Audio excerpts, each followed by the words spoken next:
நடிகர் விஜயின் ஜனநாயகன் படத்தை இணையதளத்தில் சட்டவிரோதமாக வெளியிட்ட பிரபல துணிக்கடை மேலாளரின் முன்ஜாமீன் மனுவை தள்ளுபடி செய்து சென்னை உயர்நீதிமன்றம் உத்தரவிட்டுள்ளது. பொங்கல் பண்டிகைக்கு வெளியாகும் என அறிவிக்கப்பட்டிருந்த நடிகர் விஜய் நடித்துள்ள ஜனநாயகன் படம் தணிக்கைக் குழுவின் மறு ஆய்வுக் குழு முன் ஆய்வில் உள்ள நிலையில் ஏப்ரல் 3ஆம் தேதி சட்டவிரோதமாக இணையதளத்தில் வெளியானது. பட தயாரிப்பு நிறுவனமான KV.N புரோடக்ஷன்ஸ் அளித்த புகாரின் அடிப்படையில் அசோக் நகர் போலீசார் வழக்குப்பதிவு செய்து விசாரித்து வருகின்றனர். இந்நிலையில் இந்த வழக்கு தொடர்பாக தனக்கு முன் ஜாமீன் வழங்க வேண்டும் என ஃப்ரீலான்சிங் எடிட்டரான திருவேற்காட்டைச் சேர்ந்த உமா சங்கர் என்பவர் மனு தாக்கல் செய்துள்ளார். அவருக்கு முன் ஜாமீன் வழங்க எதிர்ப்பு தெரிவித்து KV.N புரோடக்ஷன்ஸ் தரப்பில் மனுதாக்கல் செய்யப்பட்டிருந்தது. இந்த மனுக்கள் நீதிபதி G.K. இளந்திரையன் முன்னிலையில் விசாரணைக்கு வந்தபோது மனுதாரர் தரப்பில் வழக்கறிஞர் பால் கனகராஜ் ஆஜராகி பிரபல துணிக்கடையில் மேலாளராக பணியாற்றுகிறாரே தவிர சினிமா எடிட்டர் இல்லை, இதற்காக யாரிடமும் எந்த தொகையையும் பெறவில்லை என்பதால் முன் ஜாமீன் வழங்க வேண்டும் என வாதிட்டார்.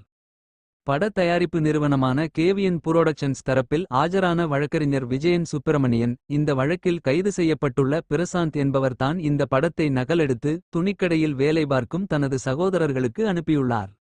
அவர்கள் மனுதாரருக்கு அனுப்பி உள்ளனர். மனுதாரர்தான் படத்தை சட்டவிரோதமாக இணையதளத்தில் பதிவேற்றம் செய்துள்ளார் என தெரிவித்தார். மேலும் 500 கோடி ரூபாய் முதலீட்டில் தயாரிக்கப்பட்டுள்ள படத்தை திருட்டுத்தனமாக வெளியிட்டவருக்கு முன் ஜாமீன் வழங்கக்கூடாது என வாதிட்டார். காவல்துறை தரப்பில் வழக்கறிஞர் முகிலன் ஆஜராகி சட்டவிரோதமாக இணையதளத்தில் வெளியான படத்தில் எடிட்டிங் நேரத்தில் போடப்படும் வாட்டர்மார்க் உள்ளது.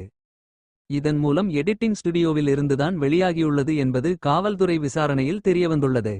பிரசாந்த் என்பவர் தனது லேப்டாப்பில் படத்தை திருட்டுத்தனமாக ஏற்றிய பின் மற்ற குற்றம் சாட்டப்பட்ட நபர்களுக்கு பகிர்ந்துள்ளார். பின்னர் அந்த முழு படம் கம்பரஸ் செய்யப்பட்டு அவர்கள் மூலம் ஜனநாயகன் படம் சட்டவிரோதமாக இணையதளத்தில் பதிவேற்றப்பட்டுள்ளது. நாளொன்றுக்கு 500 பேர் வீதம் 145 நாட்களுக்கு மேல் வேலை பார்த்த உழைப்பில் உருவான படம் இப்படி வெளியானதால் அவர்களின் உழைப்பு பாதிக்கப்பட்டுள்ளது. எனவே மனுதாரரை காவலில் வைத்து விசாரிக்க வேண்டிய அவசியம் உள்ளது என வாதிட்டார். அனைத்து தரப்பு வாதங்களையும் கேட்ட நீதிபதி ஜனநாயகன் படத்தை சட்டவிரோதமாக இணையதளத்தில் வெளியிட்ட விவகாரத்தில் துணிக்கடை மேலாளர் உமா சங்கரின் முன் ஜாமீன் மனுவை தள்ளுபடி செய்து உத்தரவிட்டார்.